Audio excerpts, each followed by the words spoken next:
Hello everyone. In this video, we're going to be going through the topic of premiums, okay? And basically, we just have a couple of quick notes here on the first page, then we're going to go through a problem. A premium is an item companies give to customers to incentivize purchases. So for example, if a company says, send in 5 box tops off cereal boxes for a free bowl, then the bowl would be the premium, okay? So I'm sure you've seen these things before where it's like, send in box tops or whatever it might be, and we will give you basically a bowl or something like that, okay? Then companies account for the obligation to send the premium to customers as a current liability in the period the company expects to have to send out the premiums. This is an estimate based on management's best guess of how many premiums will be redeemed. Okay, so basically what happens is that, the company might sell 1,000 boxes and each box would have 1 box top or something like that. Then the company has to estimate how many people do they think are actually going to redeem these 5 box tops to get the bowl. Okay, because again, the bowl, they're giving it away for free in this specific case. So that's a liability to them, right? Because they're just giving away something for free. And they tell people, if you do this, we will give you the bowl, which makes an obligation for them, right? It makes them have an obligation, okay? So let's go through a quick example. ABC Company is in the business of selling boxes of cereal. On January 1 of 2018, ABC sold 1,000 boxes of its fruity cereal for a total sales price of $5,000. Each cereal box comes with 2 box tops. If a customer sends in 5 box tops along with $1 to ABC, he or she will receive an extremely nice bowl in return. On January 1 of 2018, ABC purchased 100 bowls for $4 each in anticipation of customers redeeming box tops for the bowls. ABC believes it will use all these bowls for the sales on January 1st, okay? Additionally, on November 1st of 2018, customers sent in a total of 250 box tops along with the $1 for each bowl. Now it says prepare all necessary entries to record the transactions for the premiums in 2018, okay? So we have quite a few different transactions here, and we want to go through each one, okay? So the first entry that I made was inventory of premiums 400, cash 400. Where is that coming from? Well, it says right here, on January 1st, ABC purchased 100 bowls for $4 each in anticipation of customers redeeming the box tops for the bowls. Okay, so basically what happens is that ABC goes out and they buy all these bowls, right? And that's because they think customers are going to redeem these box tops. And so what we do is that we just debit those bowls to inventory of premiums for the amount paid, which would be 400, right? 100 bowls times $4 each would be $400, okay? And then they pay out cash of $400. Okay, then what's the next entry? Well, they sell 1,000 boxes of cereal for $5,000. So that's just cash sales revenue for $5,000, okay? We're not worried about the cost of goods sold side again here because it's just not really relevant to this problem. So it's just extra facts and an extra journal entry that really doesn't do anything for us. So we're just not going to worry about that, okay?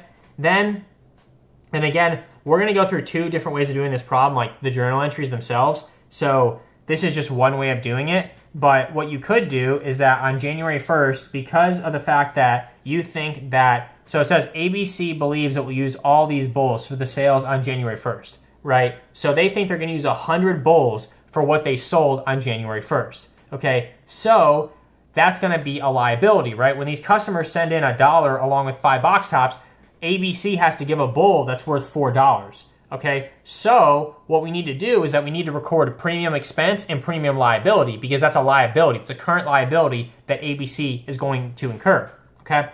So it says premium expense and premium liability debited and credited for $300. Why is it $300? Well, the bowls cost $4 a piece, okay?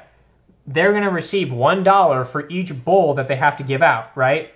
That's what it says in the problem. If they send in 5 box tops along with $1, they get the bowl, right? So to record the expense, it's basically the amount of cash they're paying out minus the amount of cash they're receiving. So it's $4 minus $1 times 100 bowls. That gives us $3 times 100, right? That's $300, okay? So the premium expense is $300 in this case because, again, it's the amount that we pay out minus the amount that we're kind of reimbursed almost by these customers, right? We're getting $1 for each bowl. So that means we're really only incurring an expense of $3 per bowl, okay?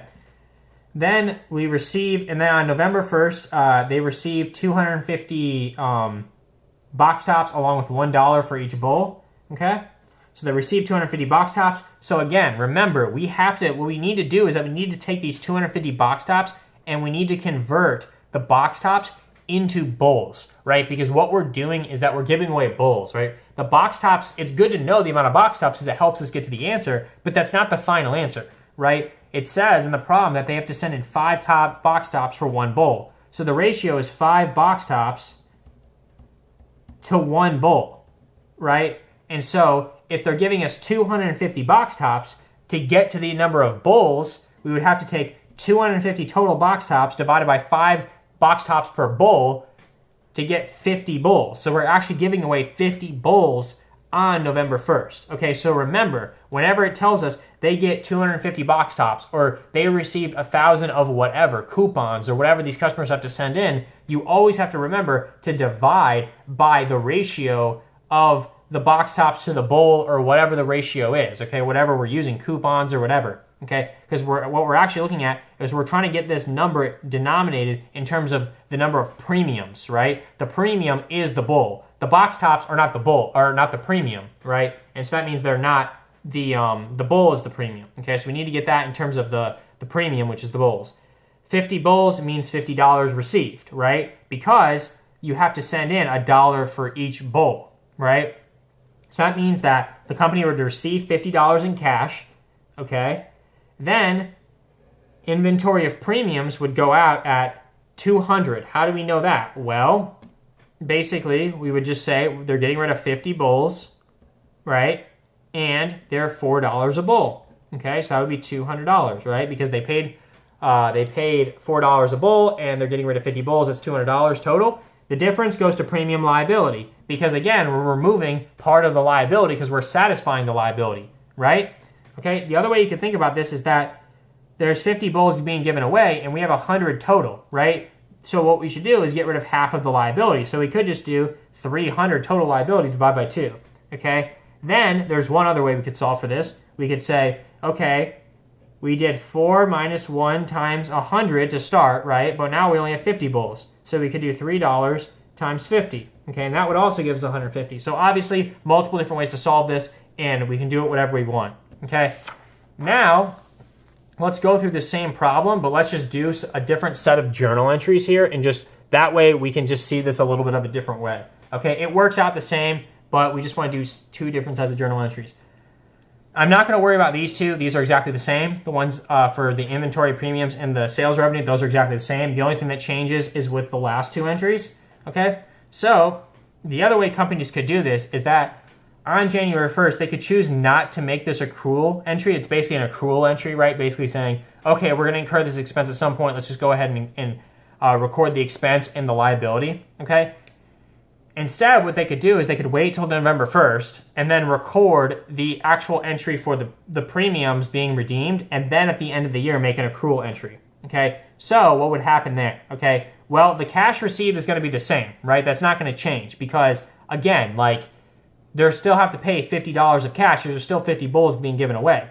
The inventory of premiums is not going to change either, right? Because it's still 50 bulls at $4. There's no change there. It's still $200 going out. The only thing that changes is the account here. Okay, the amount is still the same, $150 to premium expense. Why is it premium expense? Well, again, we have not set up the premium liability yet, so that means that we have to actually record expense here, right? Because there's no liability to take out of, right? Here we're just taking it out of the liability. We're reducing the liability account because up here we actually make the accrual entry initially, which means we just reduce the liability account after the fact. However, here we don't make any sort of accrual entry on January 1st, right? So that would mean that when we're first recording this entry here on November 1st, we have to do expense, okay? Because there's no liability set up yet. Then, if we do it this way, we also have to remember that as of December 31st, not all the bulls are redeemed, right? Again, the company thinks 100 bulls are going to be redeemed from the sales on January 1st, okay? So that would mean that we still have 50 more bulls to be redeemed, right? Because again, this November 1st was 50 bulls, as we did over here, okay? The facts are still the same, it's just we're doing the journal entries different, right? So we still used up 50 bulls. Here, we have to now record the same journal entry with the premium expense and the premium liability, but only for 50 bulls now, Okay, so again, it's going to be $4 minus $1, but now it's just times 50 bulls because we have 50 bulls outstanding at the end of the year that we still have a premium liability for, right? So because we sold these bulls in 2018, we need to make sure that the expense is recorded during 2018 as well. Okay, so then we'll do premium expense for 150 as a debit, credit to premium liability for 150. Now let's just go ahead and draw out T accounts for these two methods and just make sure that we get the same results. Okay, so let's do premium expense and then premium liability for the first method up here, and then we'll do premium expense and then premium liability. I'm going to make sure this is all showing in just 1 second. Premium liability for the second method. Okay, cool. We basically can see everything. Okay. So premium expense, this is the first method. This is the second method on the bottom. The first method, we debit premium expense for 300. Okay, we credit premium liability for 300. That's our first journal entry. Then our second journal entry is to debit premium liability for 150. That means premium liability would be 150 for the end of 2018, and then we would have recorded $300 of expense for 2018 for premium expense. Okay. Then under the second method, we would record 150 of expense under our first entry. Our second entry is 150 expense, so we have 300 total expense. Then we would credit the liability for 150. Excuse me, this should be a credit of 150, which means that now we have a credit of 150 as well. Okay, so we can see we have 300 of expense, 150 of liability under both methods, so it works out the same. Okay, just remember, you can do either method. It doesn't matter. You can make the accrual first and then take it out of the liability, or you can just record the expense and then make the accrual later. Doesn't make a difference. But if you're going to do one or the other, just make sure obviously you're consistent all the way through, and make sure that, you know, if you're going to do it one way or the other, that the two ways match up, right? We just got to make sure that the two ways match up. And the other thing you can do is you can do it both ways on the exam, and then you could just basically check yourself and make sure that you get the same answer under both methods, okay? So that is the end of this video, and I hope that was helpful.